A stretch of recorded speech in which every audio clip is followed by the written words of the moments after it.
সেই বিষয়েই আমরা এখন আলোচনা করব। চলুন তাহলে আমরা শুরু করছি আজকের অনুধ্যান শ্রী শ্রী রামকৃষ্ণ কথামৃতে ভক্তি ও ভক্ত এই বিষয়ে আমরা এখন পাঠ শুরু করব।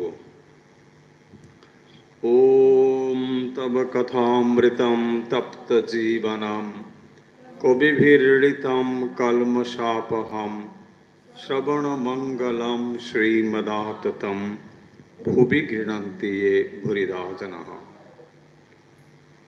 শ্রী শ্রী রামকৃষ্ণ কথামৃতে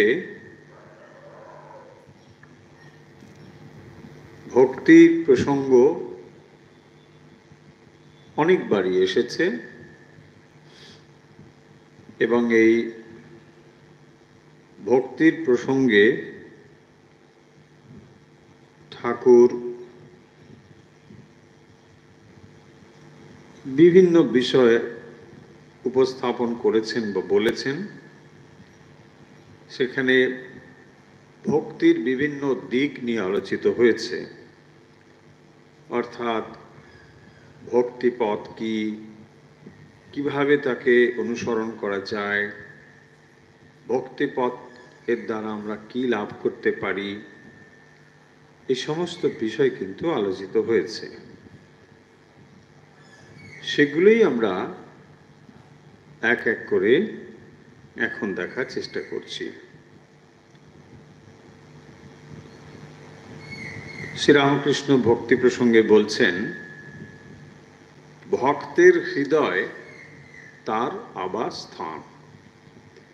আপনারা বহুবার শুনেছেন এই কথাটি বহু প্রসঙ্গে, যে ভক্তের হৃদয় তার আবাসস্থান, তার মানে ভগবানের। তাহলে ভক্তের হৃদয় ভগবানের আবাসস্থান, সেখানে তিনি থাকেন। আরও এই প্রসঙ্গে বলছেন, তিনি সর্বভূতে আছেন বটে, কিন্তু ভক্ত হৃদয়ে বিশেষ রূপে আছেন। দেখুন, কথা একটু পরিবর্তন হয়ে গেল। তিনি সর্বভূতে আছেন, প্রথমে বলছেন ভক্তের হৃদয় তাঁর আবাসস্থান, ভক্তের হৃদয়ে তিনি থাকেন। এখন এই কথাটি যদি বলা হয় ভক্তের হৃদয়ে তিনি থাকেন, তাহলে এর থেকে প্রসারিত অর্থ এই হবে যে তিনি কেবল ভক্ত হৃদয়ে থাকেন, অন্য জায়গায় থাকেন না। সেই জন্যে ঠাকুর আবার আরেকটা কথা বলছেন। কি বলছেন? যে তিনি সর্বভূতে আছেন। তা না হলে ভুল হয়ে যাবে। ভক্তের হৃদয়ে আছেন, আবার বলছেন তিনি সর্বভূতে আছেন। তার মানে ভক্ত অভক্ত, মানুষ পশু পাখি যা কিছু সর্বভূতে আছেন। তবে ভক্ত হৃদয়ে বিশেষ রূপে আছেন। এই হলো কথাটা বা ভাব এখন সম্পূর্ণ হলো। ভক্তের হৃদয়ে ভগবান আছেন,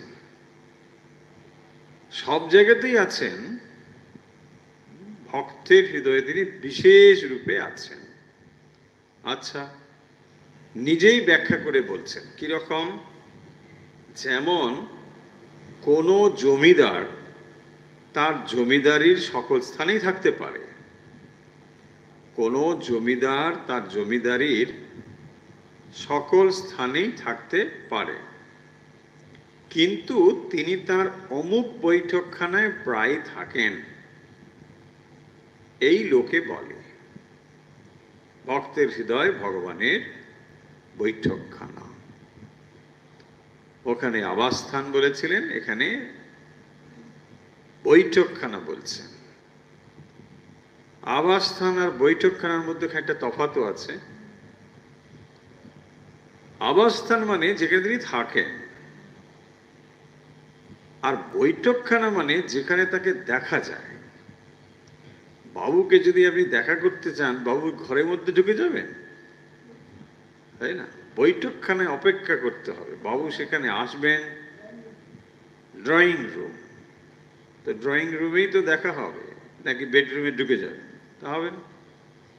আবাসস্থল মানে হচ্ছে তিনি থাকেন, কিন্তু তাকে যদি দেখতে চান তাহলে বৈঠকখানায় ঠিক আছে, সেখানে দেখা করা যাবে।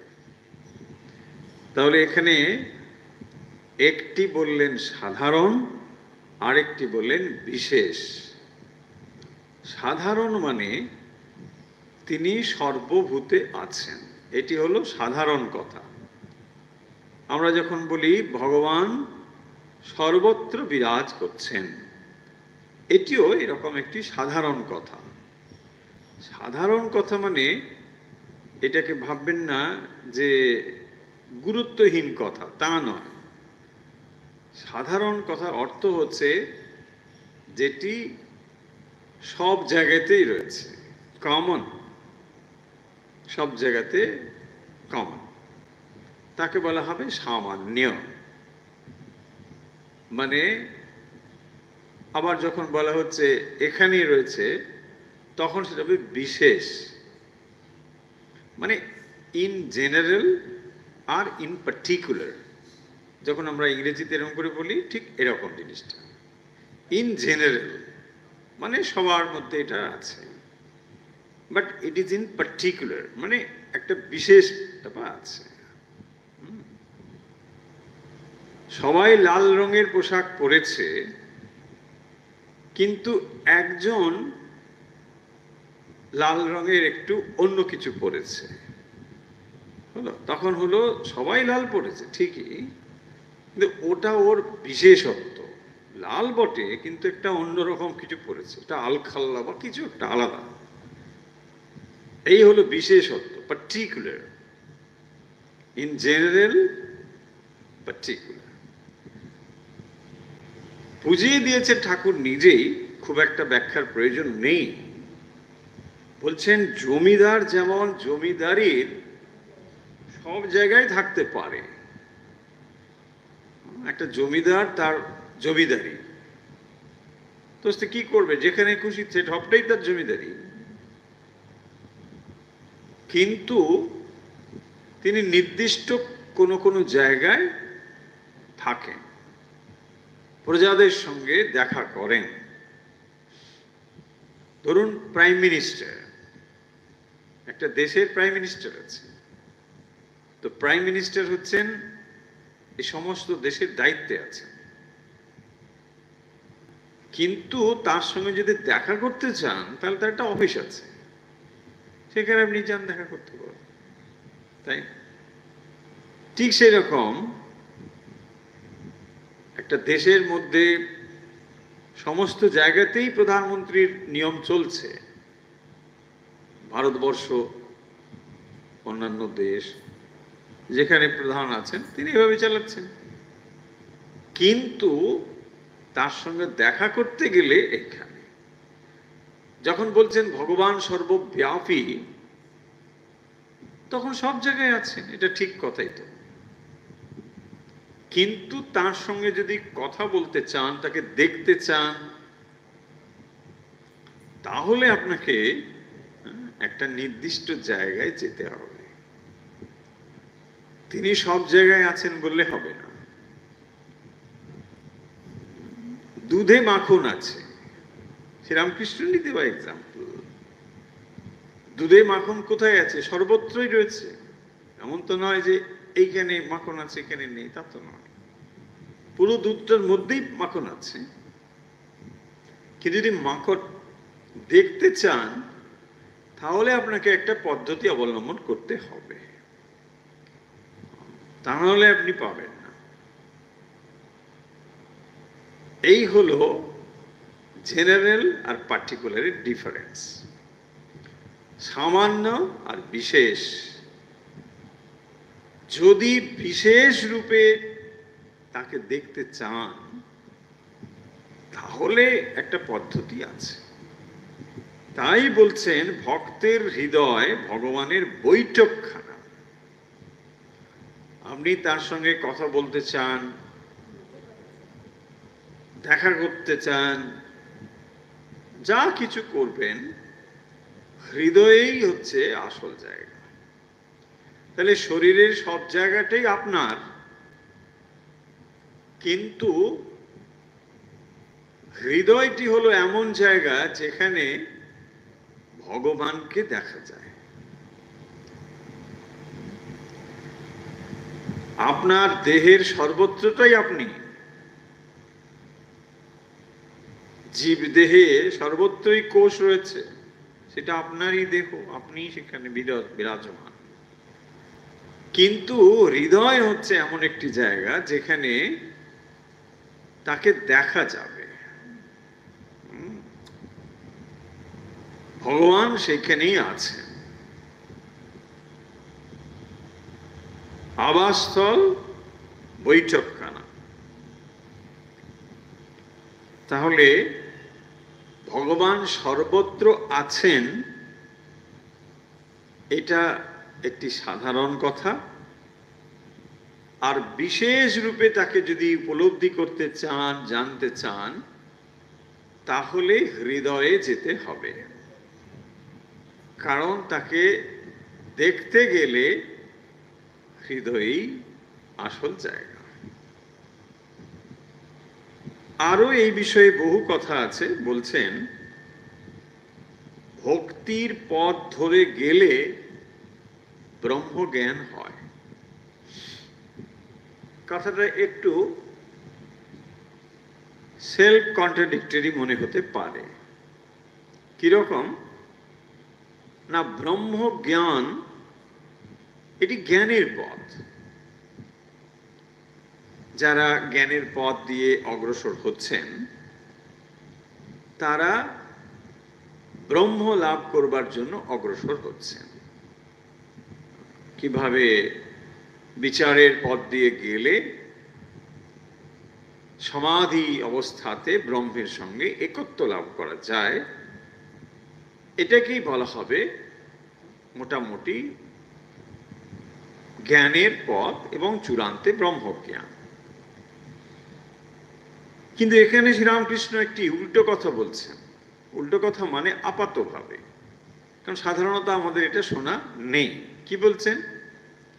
ভক্তির পথ ধরে গেলে ব্রহ্মজ্ঞান হয়। ভক্তির পথ ধরে যখন যাচ্ছেন, সেখানে এই ব্রহ্ম ব্যাপার নেই। ভক্তিতে ঈশ্বরের কথাই রয়েছে, সচ্চিদানন্দময় ঈশ্বর। তো ঈশ্বর লাভ আর এখানে ব্রহ্মজ্ঞান, এই দুটোকে যদি আমরা পৃথক মনে করি, তাই এখানে বলছেন এ দুটো পৃথক নয়। ভক্তির পথ ধরে গেলেও ব্রহ্মজ্ঞান হয়। তাহলে জ্ঞানী যে পথ দিয়ে যাচ্ছে এবং অবশেষে যেখানে পৌঁছবে, ভক্ত সেখানেই পৌঁছবে। এই হলো সাধারণ কথা। ভগবান সর্বশক্তিমান মনে করলে ব্রহ্মজ্ঞানও দিতে পারেন। ভগবান সর্বশক্তিমান। তো ভক্ত যখন ভগবানকে প্রাপ্ত হয়, তখন সে সাধারণত ব্রহ্মজ্ঞান চায় না। ভক্ত ভগবানকে নিয়ে আনন্দ করতে ভালোবাসে। সেই জন্যে ভক্তিতে বলা হয়েছে সাযুজ্য, সালোক্য, সারূপ্য ইত্যাদি। ভক্তের হৃদয়ে এই আকাঙ্ক্ষা থাকে যে সে ভগবানের সঙ্গে তার লীলা সহচর হয়ে থাকবে, তাকে সেবা করবে, তার সান্নিধ্য প্রাপ্ত হবে। এই যে ভগবানের সঙ্গে তার সমলোকে তার সান্নিধ্যে আসা, এইগুলো হচ্ছে ভক্তের এক একটি আকাঙ্ক্ষা।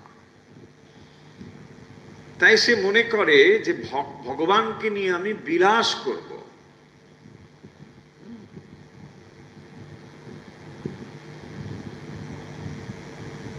সে সাধনা করতে করতে ভগবানের কাছে এই প্রার্থনা করে যে আবার যদি আসতে হয় প্রভু, তোমার সঙ্গে যেন আবার আসি,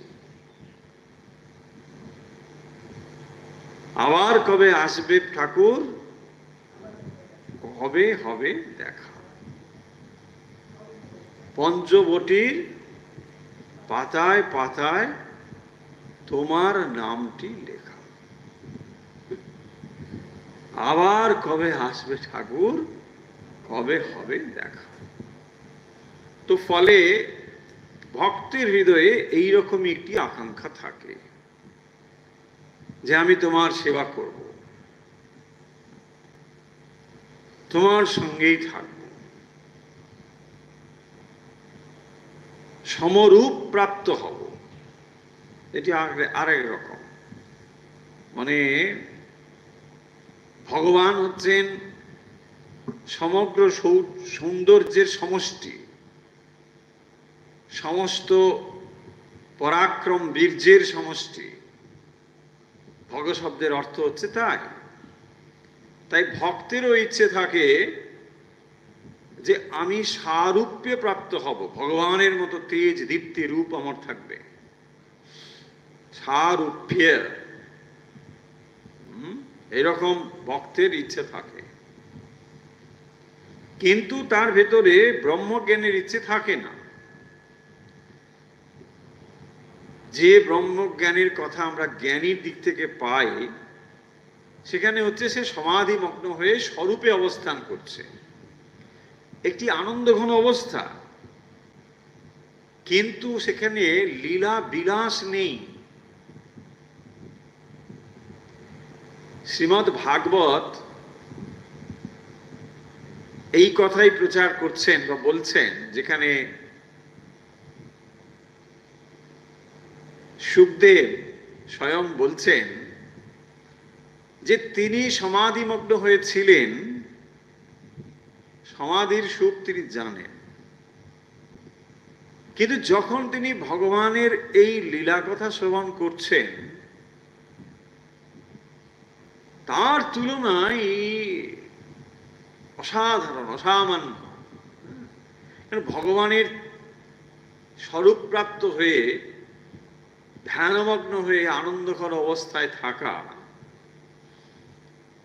আর ভগবানের এই লীলার সঙ্গী হওয়া, এটা অসাধারণ বলে মনে হয়েছে। তাই দেখবেন শ্রীমদ্ ভাগবতে বলা হয়েছে যে ভগবানের স্বরূপ প্রাপ্ত হয়েছেন যে সমস্ত যোগীবর মুনি ঋষি, তাঁদেরও আকাঙ্ক্ষা থাকে ভগবানের সান্নিধ্য লাভ। ভগবান যখন বিশেষ করে মানব দেহ ধারণ করে আসেন, স্বর্গের দেবতারাও পর্যন্ত অপেক্ষা করে থাকেন সেই মুহূর্তের জন্য, যখন ভগবান মর্তে দেহ ধারণ করছেন। তারা স্বর্গলোক থেকে ভগবানের এই নরলীলার দর্শন করেন এবং তাকে প্রণাম জ্ঞাপন করেন। ফলে এটি একটি দুর্লভ জিনিস। ভগবান স্বয়ং তাঁরই সৃষ্টির মধ্যে তিনি বিরাজ করছেন, এসেছেন। যে আনন্দ ঘন রূপ ধ্যানমগ্ন অবস্থায় ঋষিরা অনুভব করেন, ভগবান সেই রূপ ধারণ করে মর্তভূমিতে মানবের দেহ ধারণ করে লীলা করতে এসেছেন। ভাবুন একবার, কে তিনি? এই বিশ্ব ব্রহ্মাণ্ডের যিনি অধিপতি, পালক, সৃষ্টিকর্তা, স্বয়ং তিনি এসেছেন। এই বিশ্ব ব্রহ্মাণ্ড তাঁর। ভগবান সর্বত্র আছেন মানে শুধু এই গাছপালা পশু পাখি নয়, একটা শুধু সৌরজগতও নয়, ব্রহ্মাণ্ড মানে এরকম কত গ্যালাক্সি রয়েছে, তার সর্বত্রই তিনি বিরাজ করছেন। অথচ যখন তিনি এই মর্তধামে মানুষের মতো রূপ ধারণ করে হাজির হচ্ছেন, সেটি একটি অসাধারণ অবস্থা। তাই ভক্তের ভেতরে আকাঙ্ক্ষা থাকে যে ভগবান দেহ ধারণ করে কি করেন সেটা দেখব, সেটা জানতে হবে, সেটা জানার আকাঙ্ক্ষা তার খুব থাকে যে ভগবান দেহ ধারণ করে কি করেন সেটা দেখতে হবে, তার সেই লীলা। আর যেহেতু ভগবান এই লীলার কেন্দ্রে রয়েছেন, তার যে কোনো অংশই ভগবত প্রাপ্তির সাধনা হয়ে উঠতে পারে। যে কোনো দক্ষিণেশ্বরে যখন ঠাকুর এসেছিলেন, যারা তাকে দর্শন করেছেন যে কোনো ভাবে, ভাবুন, জেনে হোক না জেনে হোক, নিশ্চয়ই তাদের কোনো পুণ্যফল ছিল। যাদের অতিরিক্ত স্বীকৃতি ছিল এবং সাধনা ছিল, তারা তাকে বিশেষ রূপে জেনেছেন। কিন্তু যাদের এটা ছিল না অতদূর, অন্তত তারা তো তাকে দেখেছেন। ভাবুন, যে চোখ ভগবানকে একবার দর্শন করেছে মনুষ্য লীলাতে হলেও, সে চোখ তো নিশ্চয়ই আমাদের চোখের থেকে তো আলাদা হবেই, তাই না? বিশেষ পুণ্যবান তো বটেই। আর যদি স্বয়ং ভগবান তার দিকে একবার তাকিয়ে দিয়েছে, তাহলে তো কথাই নেই, তাই না? কাশীপুরে উদ্যানবাটিতে যখন শ্রীরামকৃষ্ণের একেবারে অন্তলীলা, দেহ প্রায় বিছানার সঙ্গে মিশে যাচ্ছে, ঠাকুর বলছেন, এই রকম অবস্থায় যারা আমাকে দর্শন করবে মুক্ত হয়ে যাবে।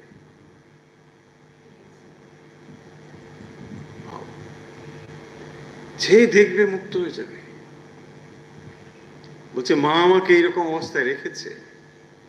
ভাবুন, এই বিশ্ব ব্রহ্মাণ্ডের অধিপতি ছোট্ট একটি বিছানায় শুয়ে একদিকে কাতর করুণায় এসে হাজির হয়েছেন, দেহ ত্যাগ করবার জন্য প্রস্তুত হচ্ছেন।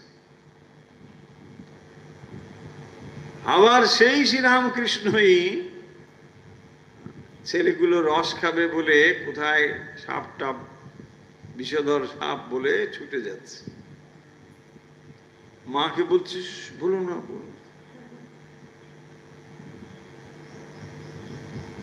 এই তো তার অবস্থা। একদিকে তিনি পূর্ণ ব্রহ্ম নারায়ণ ভগবান স্বয়ং, আবার একদিকে তিনি ভক্ত হয়ে এসেছেন। কিছুই জানি না, মা ছাড়া আমি কিছু বুঝি না। কি অদ্ভুত ভাবো! এইগুলোই তো দর্শন করবার, এই যে রস, এই যে মাধুর্য, এগুলো মনুষ্য লীলা ছাড়া এটা সম্ভব নয়। কি অপূর্ব একটি জীবন! সেই ছোটবেলা থেকে জন্মের পরেই উনুনের ভিতর ঢুকে যাচ্ছে, খুঁজে পাওয়া যাচ্ছে ছাইটাই নেই। জগতে এত ছাই আছে, এত ছাই ভস্য সরাতে হবে।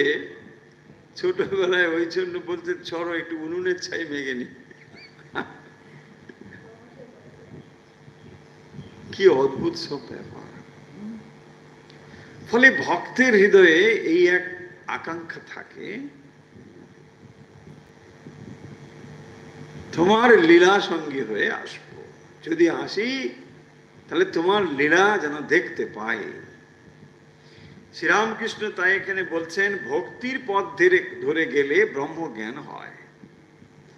তার মানে ভক্তের হৃদয়ে যেন এরকম আকাঙ্ক্ষা বা অভাববোধ না থাকে যে জ্ঞানী যে পথের দিয়ে যাচ্ছে আমি বোধহয় একটু মানে মানে একটু ভাঙাচোরা রাস্তা দিয়ে যাচ্ছি, ভালো যাচ্ছি না, আমার প্রাপ্তিটা বোধহয় একটু কম হবে। সাধারণত আমরা কি বুঝি, সাধারণভাবে জ্ঞানী মানে হচ্ছে বিদ্বান, মানে শাস্ত্র টাস্ত্র অনেক পাঠ করেছেন, বেদ উপনিষদ। আর ভক্ত মানে একটু মানে ন্যাড়া ভোলা টাইপের, মানে অত পড়াশুনো টুনো নেই, ভাবটা হয় আর কি, ভাবস্থ, মানে কি হয় কিছু বোঝা যায় না, তাই না? ভক্ত মানে একটু ভকত টাইপের আর কি।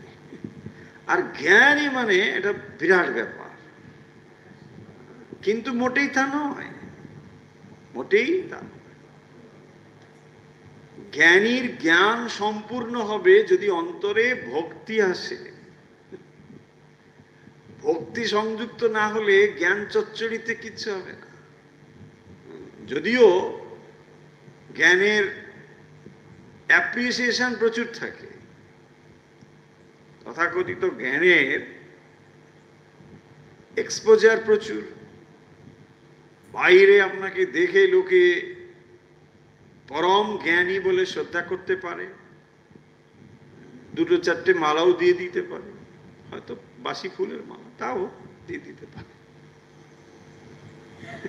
না। বাসি ফুলের মালা মানে কেন জানেন তো, কত রকম চালাকি মানুষ করে।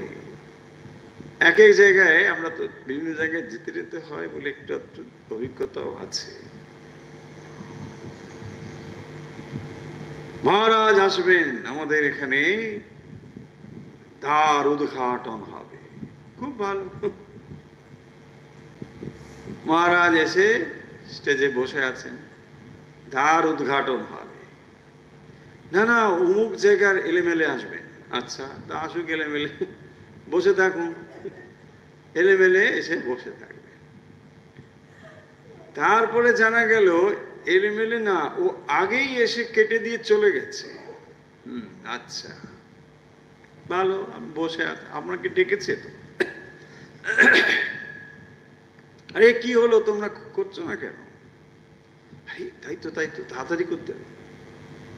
যেখানে দ্বার উদ্ঘাটন আগে হয়েই গেছে, এখন আবার সেখানে ফিতে বেঁধে দিচ্ছে। চালাকি বুঝুন না, বাবাজি এসে গেছে না, বাবাজিকে দিয়ে তো আবার কাটাতে হবে, সেই জন্য আবার একবার ফিতে বেঁধে দিচ্ছে। যেখানে অলরেডি ওপেনিং হয়ে গেছে আবার ফিতে বেঁধে দিয়েছে, বলছে আবার কাটুন চলো। দেখুন কি অবস্থা, সব প্রচুর জিনিসপত্র আছে, ভক্তি একবার উতলে পড়ছে। মহারাজদের না নিলে না আমাদের ভালো লাগে না, কি ভালো, আপনি মানে এমন শুনবেন মানে উল্টে পড়বেন, বলছে বাবরে বাবা কি ভক্তি রে বাবা। তারপরে যখন কি বলি আচ্ছা ফিতে কাটা হবে, ভালো একটু মানে ফুল টুল আছে, বলছি না এখন সেসব কিছু নেই, আপনি এমনি একটা ফিতে কেটেই দিন ব্যাস, ফুল টুল পাওয়া যাবে, আরে একটু বেল পাতা বা কিছু, সে এখন ভক্তি উতলে পড়ছে। এইসব চলছে, খুব মুশকিল এইসব চলছে। মজা পায়, হাসি, আর কিছু নেই, খুবই মজার ব্যাপার চলছে। এইরকমই হবে আমাদের ভক্তি, মানে সব ফেসবুক ভক্তি। ওরে বাবা কি ভক্তি, আশ্চর্য ব্যাপার, খুব মানে এরকম অবস্থা। যাই হোক, চলুন দেখুন কি বলছেন। ভগবান সর্বশক্তিমান, মনে করলে ব্রহ্ম জ্ঞানও দিতে পারেন। দেখবেন শ্রীরামকৃষ্ণ যখন মায়ের দর্শন পেয়েছেন, মাকে একটু অভিমানের সুরে বলছেন মা আমি মুক্কু টুক্কু বলে তুই কি সব দেখালি, আমাকে সব দেখিয়ে দে, জ্ঞানীরা কি করে পায়, যোগীরা কি করে পায়, হ্যাঁ আমাকে দেখিয়ে দে, আমি মুক্কু বলে ব্যাস তুই আমাকে কি একটা করে দে। এসব আছে। তাই যদি মনে খেদ হয় যে আমাকে বোধহয় ভগবান ভক্ত বলে একটু কম দিয়েছেন, বলছেন তিনি চাইলে ব্রহ্মজ্ঞানও দিতে পারেন, সর্বশক্তিমান মনে করলে দিতে পারেন। হ্যাঁ, কিন্তু ভক্তেরা প্রায় ব্রহ্মজ্ঞান চায় না, এই হচ্ছে ইম্পর্টেন্ট কথা। ভক্তরা ব্রহ্মজ্ঞান চায় না। কি চায় ভক্তরা? কি চায়? বলছে খালি ওই কি আদ্য সাধ্যের খাবার দাবার খেতে নেই, সাধ্যের খাবার খেলেই ভক্তি চলে যাবে। ঠাকুর এত কথা বললেন, সব কথা বাদ হয়ে গেল, সব ওই সাধ্যের খাবারে গিয়ে ওখানে। কেন? ওখানে একটা ব্যাপার আছে, আমি সাধ্যের খাবার খাই না, আমি ভক্ত। তাহলে তুমি ভেবো না আমি সামান্য লোক, আমি হতে পারি সামান্য মতো ঘুরছি, কিন্তু ভক্ত, কারণ সাধ্য বাড়ি খাই না। দেখুন, এটাও প্রচন্ড অহংকারের একটা প্রকাশ। এর উত্তর আমরা বহুবার দিয়েছি। আপনি সমাজে বাস করেন, যদি মনে করেন সমাজে সবার সঙ্গে আপনি থাকবেন, তাহলে সামাজিক রীতিনীতি মানবেন বই কি, কেন মানবেন না? আর যদি মনে করে মানবো না, তাহলে আপনি জেনে রাখুন আপনার বাড়িতে কেউ যাবে না, সোজা ব্যাপার। তখন আপনার কোনো দুঃখ হওয়ার কথা নয়। আমি দাস তুমি প্রভু, আমি ছেলে তুমি মা, এই অভিমান রাখতে হয়। এই কথাটি একটু বোঝার আছে। বলছেন ভক্তেরা প্রায় ব্রহ্মজ্ঞান চায় না। আচ্ছা, ব্রহ্মজ্ঞান মানে কি? আর আমি দাস তুমি প্রভু, এটারই বা কি অর্থ একটু বুঝতে হবে। ব্রহ্মজ্ঞান মানে হচ্ছে দুটি সত্তা এক সত্তাতে মিলে যাওয়া। মানে যে সাধক বা ভক্ত সাধনা করছেন, তিনি সেই পরম সত্তার সঙ্গে এক অনুভব করবেন। মানে আর দুটি বলে কিছু থাকবে না। চরম অবস্থায় সেখানে ত্রিপুটি লয় হয়। ত্রিপুটি মানে তিনটে জিনিস। কি তিনটে জিনিস? একজন যিনি সাধন করছেন তাকে বলা হবে সাধক বা সাধিকা। আর তিনি কি করছেন? সাধনা করছেন। তার একটি সাধ্য বস্তু রয়েছে, সেটি ইষ্ট হোক, পরমেশ্বর হোক, ব্রহ্ম হোক, যাই হোক তিনি করছেন। তার মানে কেউ যখন ধ্যান করেন, একজন থাকবেন, তিনি হচ্ছেন ধ্যাতা, ধ্যানের বস্তু আর ধ্যান ক্রিয়া হলো। তাহলে একজন যিনি ধ্যান করছেন, আর একটা ধ্যেয় বস্তু যার ধ্যান করছেন। যিনি ধ্যান করছেন, যাকে ধ্যান করছেন বা যে বিষয়ে ধ্যান করছেন, আর এই ধ্যান রূপ ক্রিয়া। সোজা করে বললে হলো যিনি ধ্যান করছেন, যার ধ্যান করছেন এবং যে ক্রিয়াটি করছে। এই তিনটেকে আমরা একসঙ্গে বলি ত্রিপুটি। পুটি, পুটি মাছ না, ত্রিপুটি। সো এই তিনটে জিনিস যখন একসঙ্গে এসে হাজির হয়, একটি হয়ে যাবে, কোনো ব্যবধান আর থাকে না। যিনি ধ্যান করছেন, যার ধ্যান করছেন, মার্জ হয়ে যাবে, অর্থাৎ দ্বৈত ভূমি অদ্বৈত ভূমিতে এসে পৌঁছবে। দ্বৈত মানে দুটি,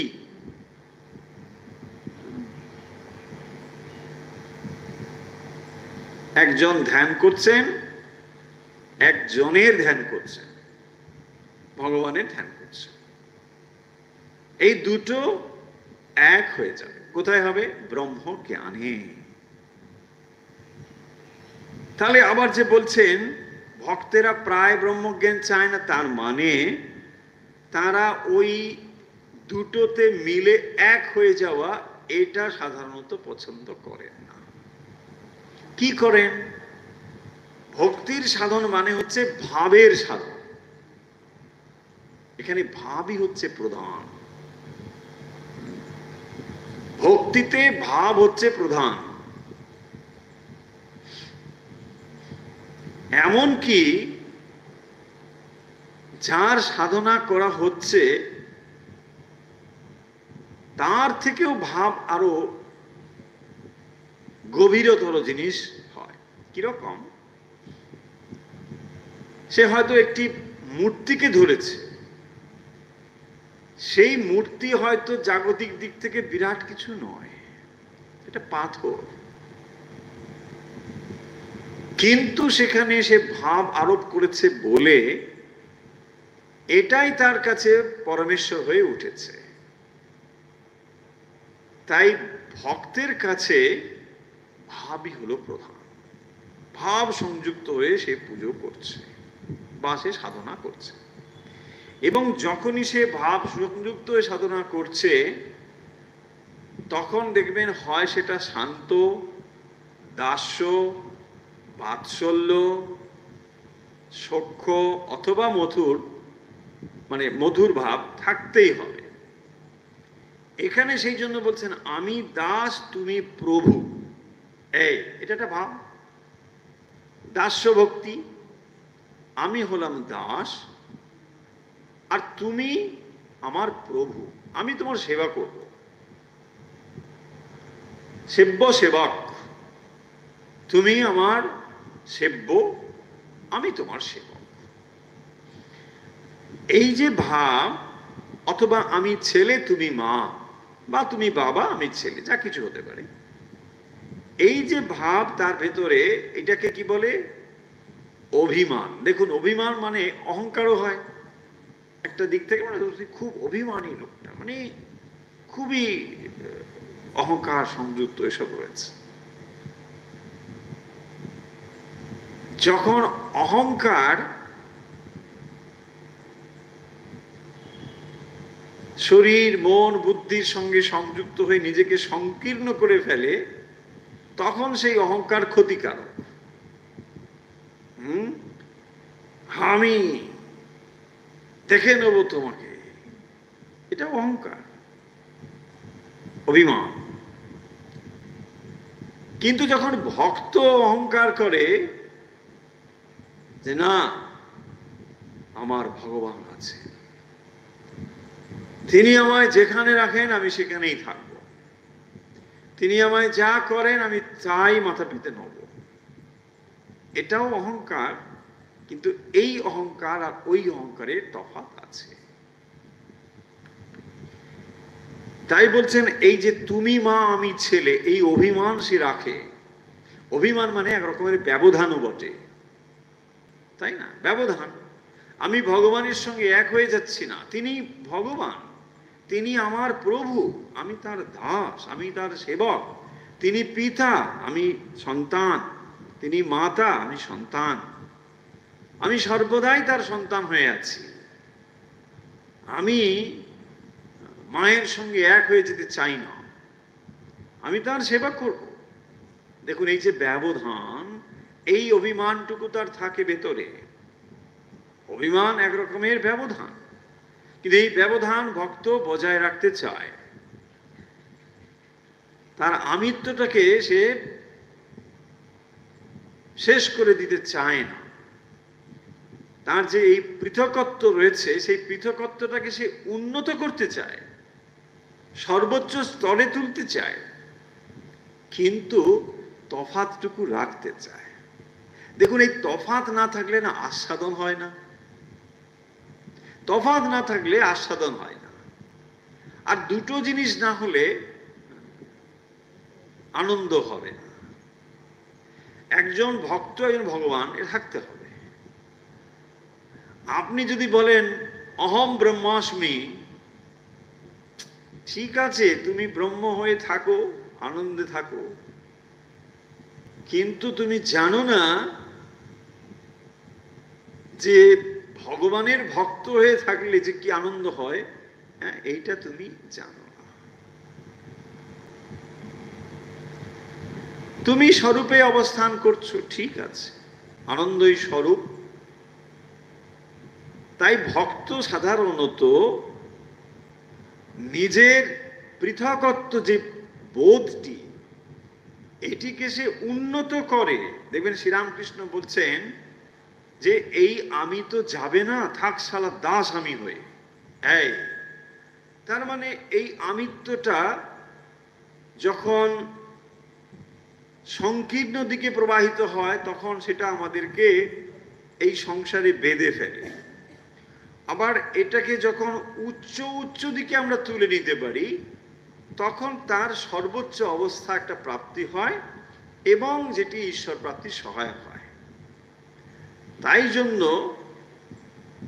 আপনি যে আমিত্ব বা অহংকার, সেটিকে কোন মাত্রায় নিয়ে যাবেন। নিচের দিকে হলে এই আমি, শ্রীরামকৃষ্ণ বলছেন কাঁচা আমি। আবার যখন এই আমি আস্তে আস্তে পরিপক্কতা লাভ করতে করতে ভক্ত আমি, দাস আমি, সন্তান আমি, এই আমিও কিন্তু এখন আর ওই কাঁচা আমি নেই। তাহলে আমিত্ব যদি না যাবে, পৃথকত্ব যদি থাকবে, তাহলে তাকে এইভাবেই রাখো। তাই এইটি থাকে বলে তার কাছে এই ব্যবধানটুকু রাখে। তফাৎটা তাহলে আমরা বুঝতে পারলাম যে ব্রহ্মজ্ঞানী সে আসলে কি হয় না, অহম ব্রহ্মাস্মি, আমি সেই ব্রহ্ম, সেই পরম তত্ত্ব আসলে যে আমি, এইটি সে অনুভব করে আনন্দে অবস্থান করে। আর ভক্ত কি করে, লীলা আস্বাদন করে। লীলা আস্বাদন মানে পৃথকত্ব দুটি বোধকে সে জাগিয়ে রাখে।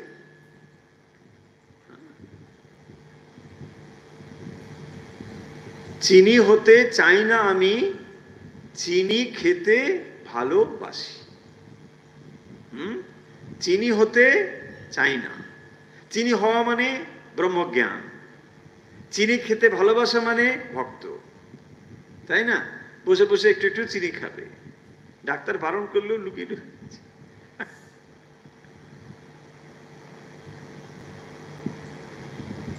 চিনি খাওয়া মানে ভক্ত। বলে ওই তো বলেছেন চিনি খাওয়া ভক্ত, এই চিনি খাচ্ছে। আরে না,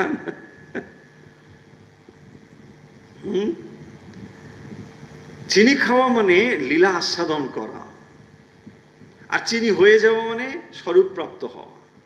দেখুন, চিনি হয়ে গেল, স্বরূপ প্রাপ্ত হয়ে গেল।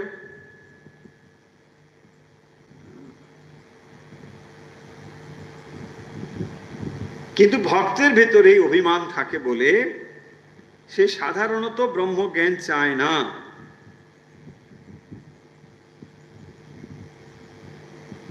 তাহলে প্রথম যে কথাই বলা হলো, হৃদয় হলো ভক্তের হৃদয়, ভগবানের বৈঠকখানা।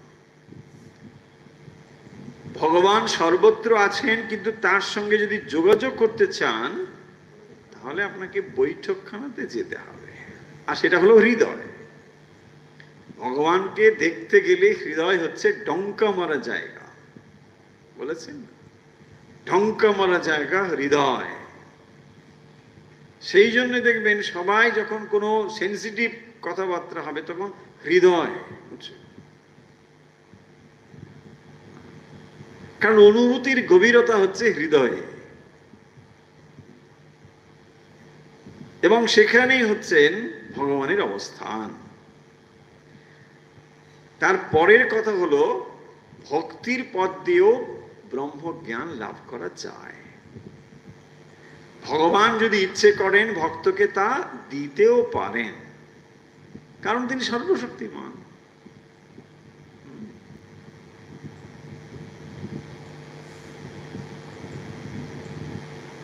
ব্রহ্মজ্ঞানে দুটো তত্ত্ব বলে মানা হয় না। অবস্থায় আসলে ব্রহ্মজ্ঞান মানে তত্ত্ব একটি, এটা যেন দ্বৈত ভূমি বা অদ্বৈত ভূমি। আর ভক্তি ভক্ত মানে সেটা দ্বৈত ভূমি। সেখানে যেন একটা ব্যবধান ভক্ত সর্বদাই রাখতে চায়।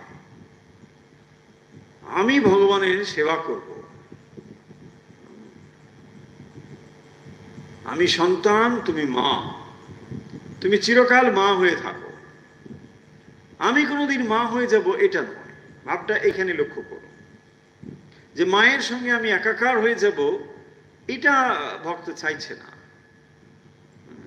আমি মায়ের সঙ্গে এক হয়ে যাব স্বরূপত না, আমি তার সেবা করব, আমি তার দাস, এই ভাব। ভগবানের আমি দাস, অথবা সন্তান, আমি সন্তান, তিনি মা, এই ভাব।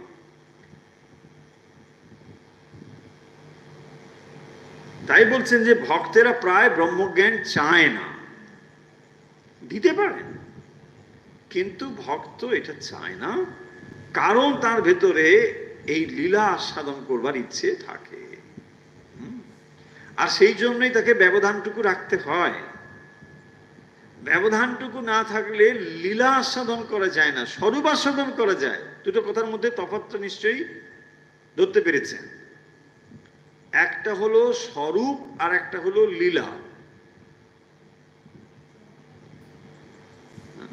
স্বরূপ মানে যেটা তার স্বাভাবিক অবস্থা, আর লীলা মানে যেটা তিনি মাঝে মাঝে ধারণ করেন।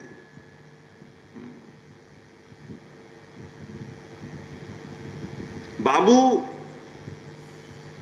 তার বৈঠকখানায় থাকেন, কিন্তু মাঝে মাঝে তিনি নগর পরিক্রমাতেও যান। একটা তার স্বরূপ আর একটা তার লীলা। এই লীলা মানে হচ্ছে তিনি যখন বাইরে টাইরে বেরোচ্ছেন, যাচ্ছেন, এখানে যাচ্ছেন। শ্রীরামকৃষ্ণ বলছেন সাপটা কুণ্ডলি পাকিয়ে থাকে, কখনো কখনো বা হেলছে দুলছে।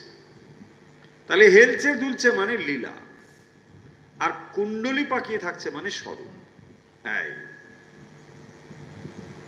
ভক্ত সব সময় লীলা আস্বাদন করতে চায়।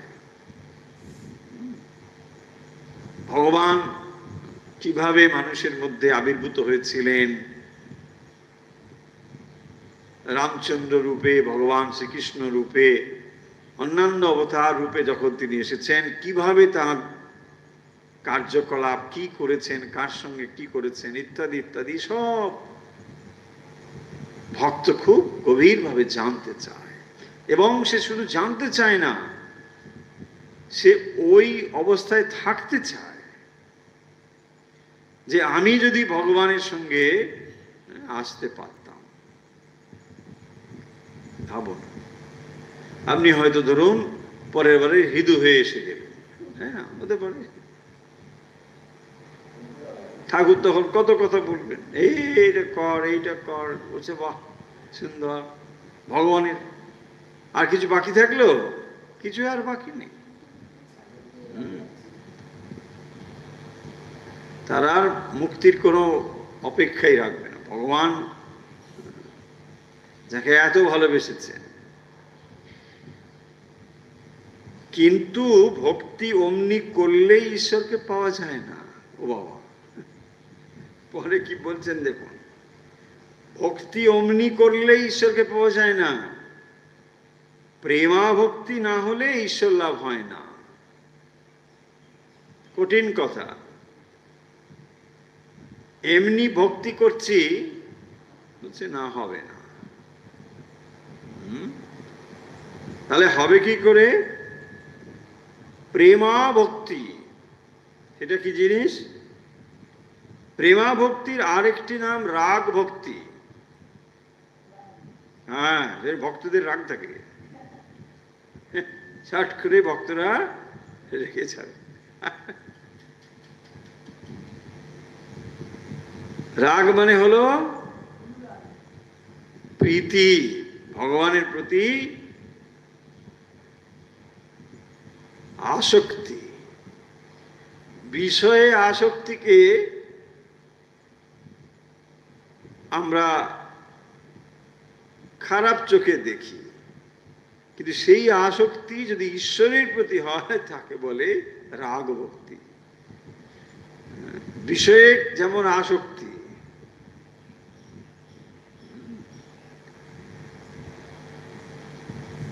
সেই জন্য বলছেন পরম অনুরক্তি ঈশ্বরে।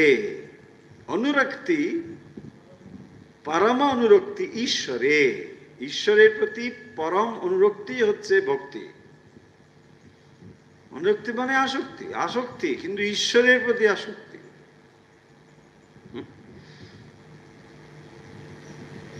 প্রেম অনুরাগ না হলে ভগবান লাভ হয় না। দেখো, ঈশ্বরের উপর ভালোবাসা না এলে তাকে লাভ করা যায় না। তাহলে ঈশ্বরের উপর ভালোবাসা না এলে মানে আমরা কি ঈশ্বরের প্রতি ভালোবাসা আছে না নেই? আছে, আবার নেইও। সব কন্ডিশনাল লাভ, তাই না? ভগবানের প্রতি যে ভালোবাসা, এসব কন্ডিশনাল লাভ।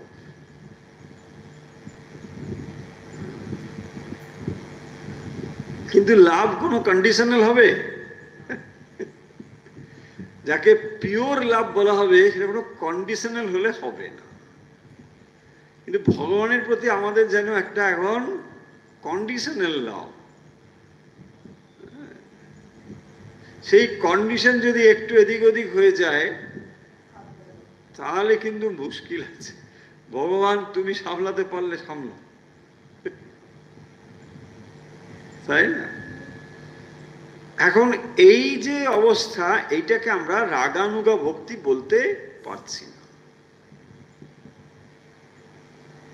তার মানে এই নয় যে কোনো ভক্তি নেই, তা নয়। সেটা শ্রীরামকৃষ্ণ অস্বীকার করছেন, তা নয়। কিন্তু এটা বলছেন ঈশ্বরের উপর ভালোবাসা না এলে তাকে লাভ করা যায় না। এই ভালোবাসা মানে কোনো কন্ডিশনাল না।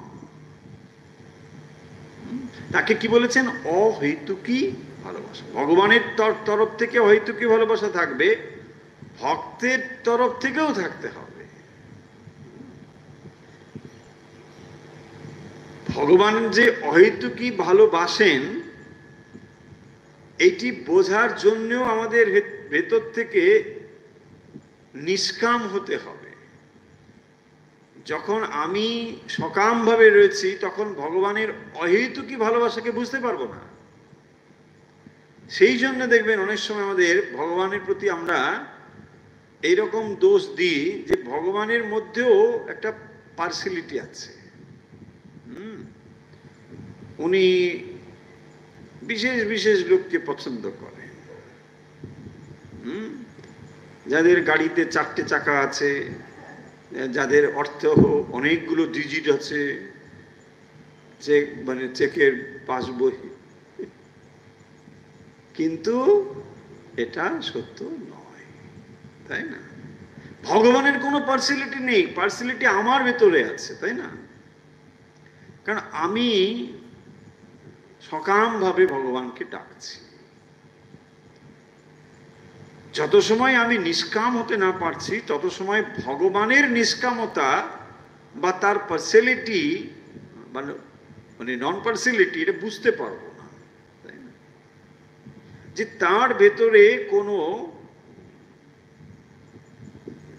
অন্তরঙ্গ বহিরঙ্গ বলে কিছু নেই।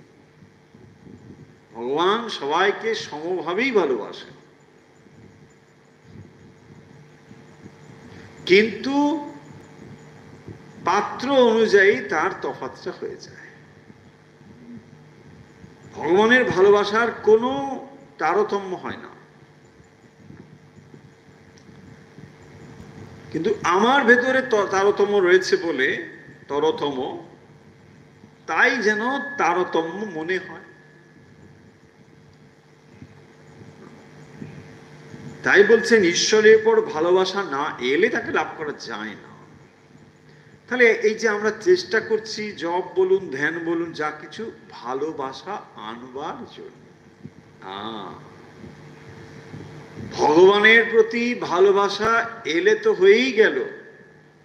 কি করে তাকে ভালোবাসা যায়, কি করে তার প্রতি মন যায়, তাই আপনাকে এত সতর্কভাবে সচেষ্ট থাকতে হচ্ছে।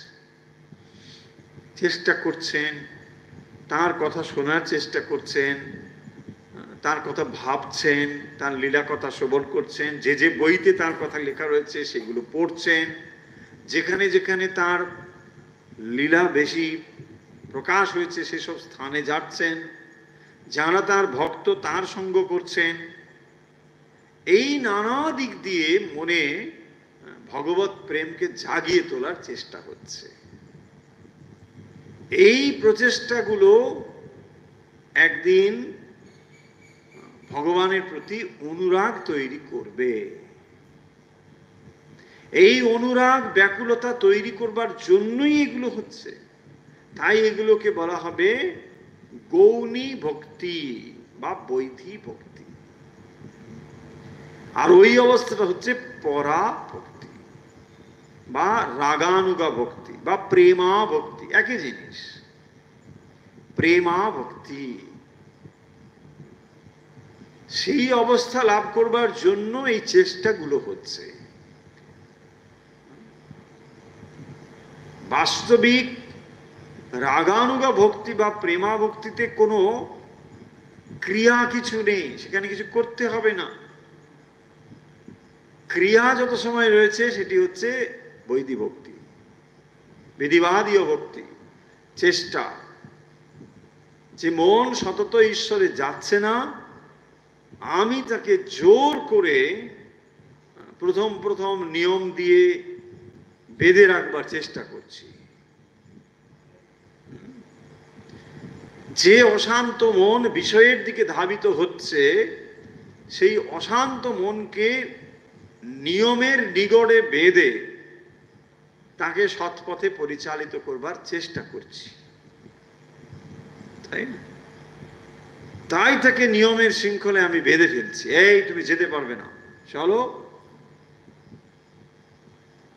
না, এখন একটু অন্য কিছু যাবো, এটা করো না, চলো, কোনো কথা হবে না। এই তার মানে নিয়মের নিগড়ে আপনি বাঁধছেন তাকে। এই নিয়ম কেন বাঁধছেন? আপনার বিষয়ের দিকে ধাবিত হওয়া থেকে রক্ষা পাওয়ার জন্য। যদি যত্রতত্র তাকে ছেড়ে দেন, তাহলে তাকে আর বাঁধতে পারবেন না। আর যত্রতত্র ছেড়ে দেবার কি ফলাফল, তা তো আমাদের জীবন। আমরা যে অন্তরে বিষয়ের প্রতি আসক্তি বা বিষয়ের প্রতি আকর্ষণ অনুভব করি, তা তো একদিনে হয়নি, এটাও জন্ম জন্ম ধরেই হয়েছে। তাই এখন সচেতনভাবে বিষয়ের জ্বালা থেকে বাঁচবার জন্য মনকে তুলে নিয়ে আসছি। ওদিকে যেও না, ভালো লাগুক মন্দ লাগুক, জোর করে তাকে তুলে আনতে হবে। অন্তত কিছুদিন দীর্ঘ প্রচেষ্টায় যদি এটা করা যায়, তখন মন বশীভূত হবে। তাহলে সাধকের জীবন মানে মনের ট্রেনিং,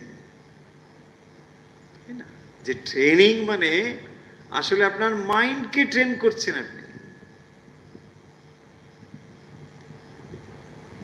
মিলিটারি যে ট্রেনিং হয় সেটা মূলত দেখবেন শরীর কেন্দ্রিক। শৃঙ্খলা আছে, সেখানেও ডিসিপ্লিন, কিন্তু সেটা শরীর কেন্দ্রিক। সেই জন্য সে সব সময় দেখবেন প্রস্তুত হয়ে আছে, শারীরিক ক্ষমতা একেবারে বলিয়ান হয়ে আছে। সাধকের ওই এত ফিজিক্যাল দরকার নেই যে বিরাট শক্তিমান হতে হবে, পালোয়ান হতে হবে, দরকার নেই।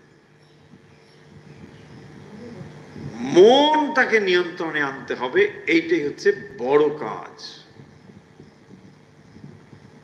তাই সাধককে সর্বদাই সতর্ক থাকতে হয়, মনকে নিয়ে কাজ করতে হয় বলে। বরং এটা আবার জানবেন, শরীরকে তৈরি করা, নিয়ন্ত্রণ করা তুলনামূলকভাবে সহজ মনকে নিয়ন্ত্রণে রাখার থেকে। তাই যারা মিলিটারিতে কাজ করেন, আমাদের দেখে মনে হয় ভীষণ কড়া নিয়মের মধ্যে, নিশ্চয়ই কড়া নিয়মের মধ্যে থাকেন, কিন্তু সাধকের জীবন তার থেকেও কড়া ডিসিপ্লিনে চলতে হয়। তাহলে ভাবুন, আপনি স্বেচ্ছায় সেই শৃঙ্খল গ্রহণ করেছে। বলছে আমি ভক্ত। ভক্ত মানে কি? গলায় বকলস আছে, তাই না?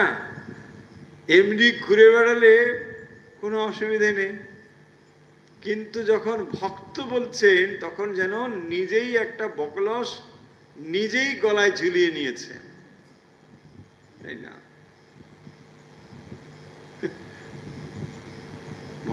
নিজেরই। কেন না? আমি রক্ষা পেতে চাই। নিজেকে যদি নিয়ন্ত্রিত করতে না শিখি তাহলে কিছুই শেখা হলো না। সেই জন্যই আমি নিজের শৃঙ্খল নিজেই নিয়েছি। ভক্ত হয়েছেন মানে আপনি ভক্তির শৃঙ্খল গলায় পড়েছে। ভাবুন, তাই আপনাকে প্রতি মুহূর্তে সতর্ক থাকতে হয়, না এটা করা যাবে না, আমি ভক্ত। না এটা করা যাবে না, আমি ভক্ত। সর্বদাই আপনাকে মনে করিয়ে দেয়। বকলস কি মনে করিয়ে দেয়? তার এক বাবু আছে, কুকুরের বকলস। ভাববেন না বলি মহারাজ একবারে কুকুর টুকুর বলে দিচ্ছেন, না না না না না, ছি ছি ছি, বকলস বলছি। বকলস দেখে কি বোঝা যায়? তার এক প্রভু আছে। ঠিক সেই রকম ভক্ত সর্বদাই সে জানে যে আমার ভগবান আছে, আমি তার দাস, আমি তার সেবক, আমি তার সন্তান। চলুন এই প্রসঙ্গে আরো কথা হবে। আজকের কথা আমরা এখানেই শেষ করছি।